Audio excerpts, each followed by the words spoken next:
Baldur, anak dari Odin sang Allfather dan istrinya Dewi Frigg.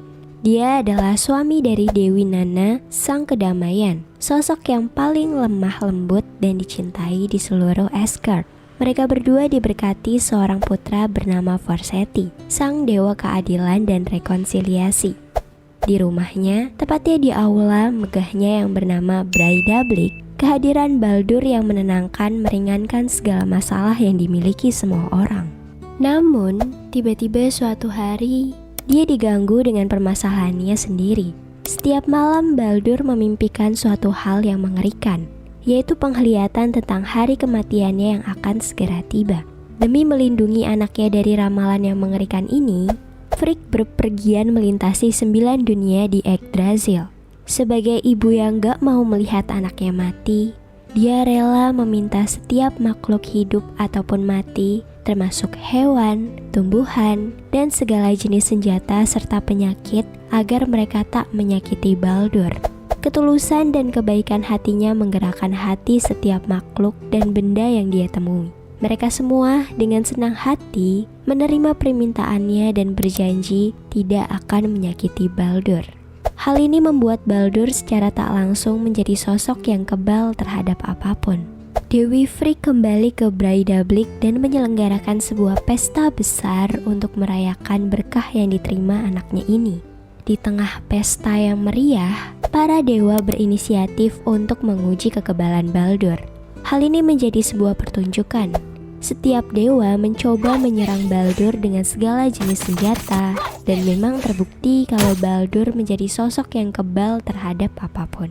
Tengah pertunjukan ini, terlihat di pojokan sesosok dewa yang merasa bosan. Dia tidak lain dan tidak bukan adalah Loki. Sang dewa penipu tidak pernah peduli terhadap sosok Baldur. Bahkan dia membencinya karena anak-anaknya gak pernah dicintai oleh dewa lainnya seperti Baldur. Dia juga merasa berkah Baldur yang baru ini sangat menjengkelkan. Loki yakin kalau kekebalan Baldur pasti ada celahnya. Dia lalu merencanakan sesuatu. Loki merubah dirinya menjadi sosok nenek tua dan mendatangi Frigg. Dia lalu pura-pura bertanya, kenapa para dewa itu menyerang Baldur yang baik hati dan dicintai semua orang? Frigg memberitahu soal dirinya yang meminta setiap makhluk dan benda, baik itu senjata ataupun penyakit, agar tak menyakiti Baldur. Loki lalu bertanya lagi, apa kau yakin semua bersedia agar tidak menyakiti Baldur? Frigg terlihat sedikit berpikir. Dia ingat kalau ada satu tanaman yang tidak berjanji untuk menyakiti Baldur, yaitu mistletoe. Tapi Frigg tidak terlalu memusingkan hal itu, karena dia berpikir, dewa mana yang takut dengan sebuah tanaman parasit?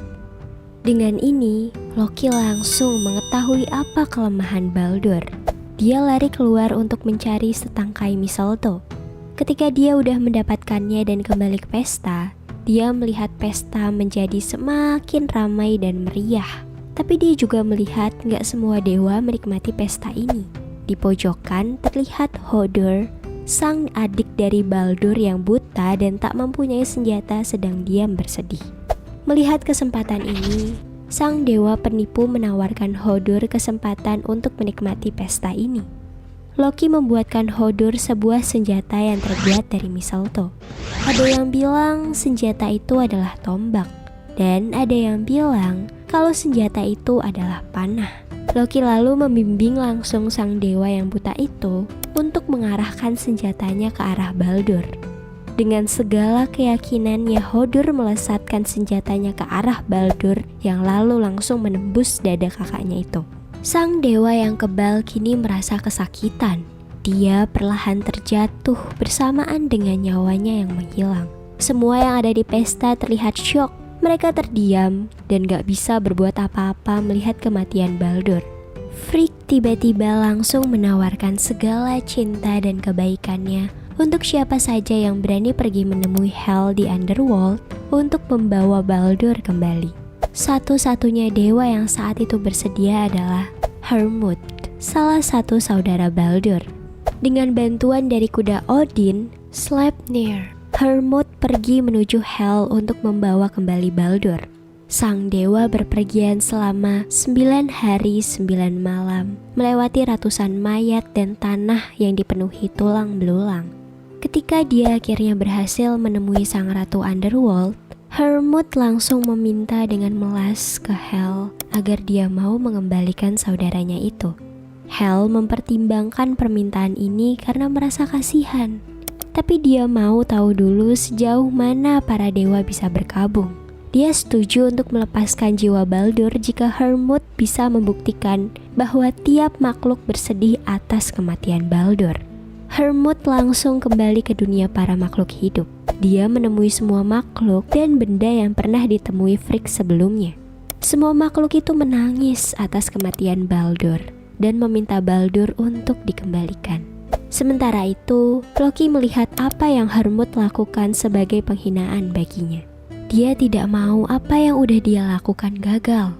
Tapi kalau dia terlalu ikut campur, nanti semua dewa akan tahu kalau dia ada di balik pembunuhan Baldur. Dia lagi-lagi mengubah wujudnya. Kali ini sebagai sesosok raksasa. Loki lalu menunggu kedatangan Hermod.